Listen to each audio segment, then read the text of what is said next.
पुण्याच्या हवेली आणि खेड तालुक्याला जोडणारा तुळापूर मळकड हा इंद्रायणी नदीवरचा पूल सध्या अत्यंत धोकादायक अशा स्थितीमध्ये आहे आणि असं असून सुद्धा या पुलावरून अजूनही मोठ्या प्रमाणामध्ये अवजड वाहनांची वाहतूक सुरू आहे। नुकत्याच झालेल्या मुसळधार पावसामुळे या पुलाची एक बाजू ढासळून मोठ्या प्रमाणामध्ये तडे गेले आणि पूल कोसळण्याचा धोका निर्माण झालाय।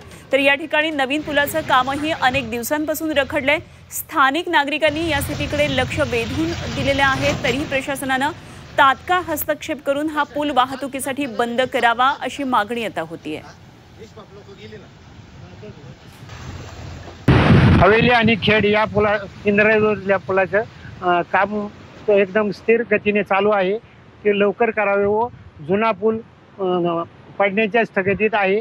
आता खालून पूर्ण हे झालेलं आहे, तरी त्याचे दक्षता घ्यावं। संभाजी महाराजांची समाधी असल्यामुळं तिथं लोकांची जास्त व आळंदीला जाण्यासाठी लोक भाविक भरपूर येणं जाणं चालू आहे। या ठिकाणून हेवा मोठ्या गाड्या जात आहे, त्याचा काहीतरी बंदोबस्त करा एवढी मरकळ ग्रामस्थांच्या वतीने विनंती करतो।